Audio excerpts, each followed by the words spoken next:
Hello and welcome to a Christmas edition of I Love Chemistry. Today we're going to look at some kind of harder moles calculations. Okay, so getting you ready for hopefully any Unit 1 moles calculations that you need, and for the current year's 12, getting ready for your Unit 1 mock straight after you come back in January. We're going to look at this question that is one of the questions that you can find on a little booklet of, I think I've given you about 5 or 6 questions that is kind of underneath this video now, with the questions to go through. Have a best go as you can on your own after watching this video or even before, and then the mark scheme's there as well. Only use the mark scheme when you're really you're confident that you've really finished the questions. Okay. But today we're going to just look at this one as a good example of kind of a nitty-gritty moles question. So it says sodium carbonate is produced. Sodium carbonate is produced in large quantities by the Solvay process.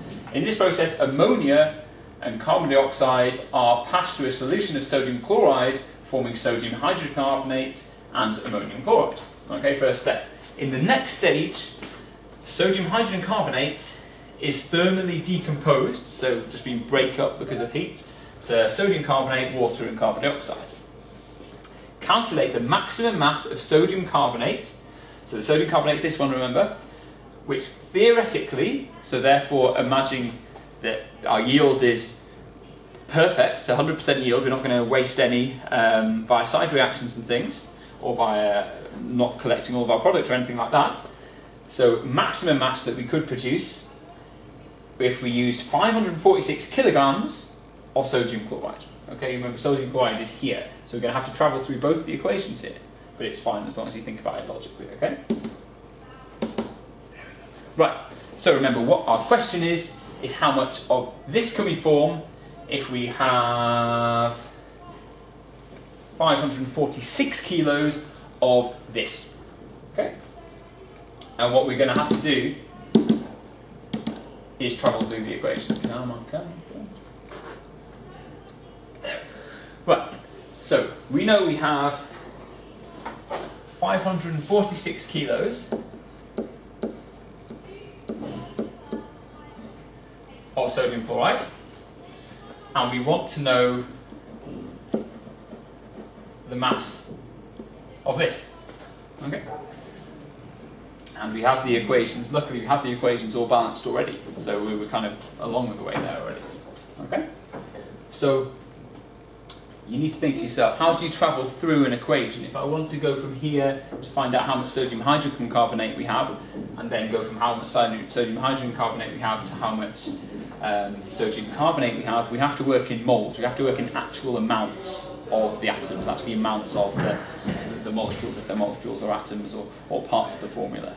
Okay? So we always work through the equation in the moles. So we have to work out how many moles of something we know, move through the equations, find out the moles of the thing we want to know about, and then we can go through and use another equation to find out the mass of whatever that was. Okay? So our big equation today, if we've got mass and we've got moles, it's the big equation is moles equals mass over mR. Okay, so we're going to be using the moles equals mass over mR. I'm going to get my handy calculator today, because we're going to need that a lot obviously as well. So if I have 546 kilograms of sodium chloride, I need to know how many moles of sodium chloride I have. So moles equals mass over mR. So I would write in my working out everyone, moles, and I have to say what I'm working out moles of. So moles of NaCl,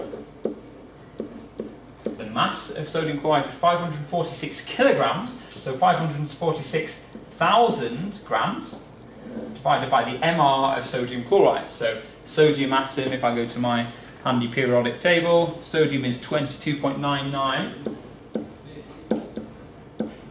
plus a chlorine atom, which is, or chloride ion, but the electrons don't weigh anything, so they weigh the same, 35.45. Okay. If we do that maths, we get 546,000 divided by open brackets 22.99 plus 35.45 close brackets equals 9,340 2.9 moles. That's a big moles value. Normally we have 1 times 10 to the minus 3 moles or something, don't we? So why is that so big? Well, of course it's big. We started off with 546 kilograms. We're talking about industrial scale, so that's not odd for it to be that big. Just have to think, does it make sense? And it does. Okay. Good. So we need to now step through this equation and then step through this equation to find out the moles of sodium carbonate. Okay, let's go to another different color. So if I have 9,342.9 moles of sodium chloride, I must have exactly the same amount of moles of sodium hydrocarbonate because it's a 1-to-1 ratio. So I can here write this 9,342.9 moles of sodium hydrogen carbonate. All the sodium hydrogen carbonate is going to be decomposed. If in an ideal world I'm calculating the maximum yield, it's going to be decomposed here. So this number of moles, this amount of sodium hydrocarbonate is the stuff that's decomposed, so it's exactly the same number there as here. I don't times it by 2 because this 2 only comes from this equation. It just shows me that there's twice as much of this as terms of moles. So it doesn't tell me anything about how much I've made there. I don't times it by 2 here. This is just to tell me how to move through this equation. Okay, so it's the same number of moles. I've made this hydrogen carbonate. I'm going to decompose it. 9,342.9 moles. But I don't want to know about sodium hydrogen carbonate. I want to know about sodium carbonate. So we look at the ratio here of 2-to-1. So if I have 9,342.9 moles of this, I must have half the amount of this. I must have half the number of moles of sodium carbonate. So I'm going to divide that by 2 to give myself 4,671.4 moles of sodium carbonate. But I want to know the mass. But if I have the mass, if I want to know the mass, but I have the moles, and I can work out the MR, because it's just sodium carbonate, I can add up the weight of the atoms. If I know the moles and the MR, I can work out the mass. So our last step is to go mass of Na2CO3 equals, so the mass would equal the moles times the MR times the moles, because it's at the top. So moles times MR, which equals this moles, 4,671.4, times the MR, which is the MR of sodium carbonate. So it's going to be 2 times sodium is 22.99, so 2 times 22.99 plus carbon, so that's just 12.01 plus 3 times oxygen, so 3 times it will be 15.999, so 16.00 to 466.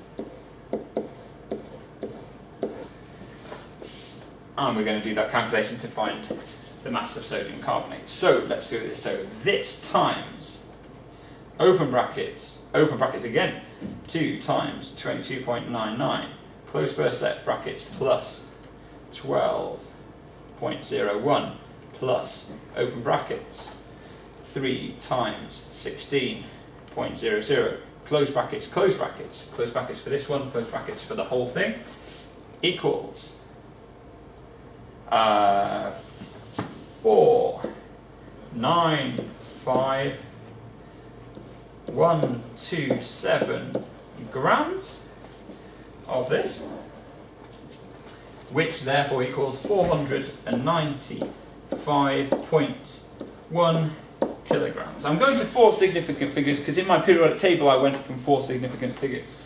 But in the question, but I shouldn't. In the question they only gave me 3 significant figures here. So actually I should go to 3 significant figures technically. So I'm going to cross out the +1 in my final answer, use as many significant figures as I can in my working out, but in my final answer I just round it to something sensible. So if I was given 3 at the start, I can't have more than 3 at the end, because it won't mean anything, you're being too accurate. Okay? So 495 kilograms. So I started off with 546 of sodium chloride. How much I would make of sodium carbonate at the end of it would actually be 495 kilos. Lovely. And then what I want you to do is try the rest of the 6 questions now. Try all of them. There's lots of different equations you're going to use. PV equals nRT, you're going to use the moles equals volume times concentration. Remember, if you're just using moles equals volume times concentration, the volume has to be in decimeter cubed. So centimeter cubed to decimeter cubed divided by 1,000.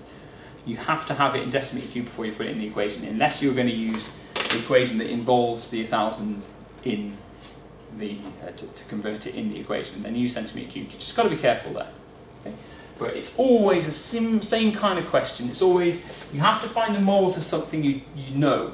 You know the mass of it, you know the MR, you might know the volume, you know the concentration. Once you have the moles of something you know, you work through the equation, we're using the ratios to work out the moles of the something you're interested in, and then you'll have one of the other piece of information about that, be it the volume in a titration, be it the MR in a solid kind of weighing thing, be it many of them on another 3 of them in the PV equals nRT equation, and then you can work out the moles of the thing, work out whatever you want to know about the thing you don't know. Okay, so it's always the same. Work out the moles of what you know, go through the equation to work out the moles of what you don't know, then do a step to work out what you're interested in about what you don't know. Okay, so have a go, do the best you can, find me with any questions, mark it yourself, and you know, be harsh on yourself. Make sure you count up the marks at the end of it, you give yourself a percentage, you give yourself a grade. If it wasn't good enough, you need to work out some action points, you need to do them, and then you need to retest yourself on another test. Try and find one on Frog, try and find one on the AQA website, or come and find me to get you another test. Okay, but if you're not hitting the point right now, you need to do something about it rather than just being like, okay, that was 65, I'm not very good at this section. You can go and make yourself some action points, go and do them. You need to find yourself something to do, work on your weaknesses. If there's a bit that you know how to do, there's no point in practicing that loads and loads and loads. You need to go and look at the bits you don't know how to do, test yourself, and go for it, okay? And you'll be fine. So go and ask me if you need me to go through any of the marking with you, but it's very much down to you to make sure these 6 questions, you're happy with them, and then you'll do fine in the Unit 1.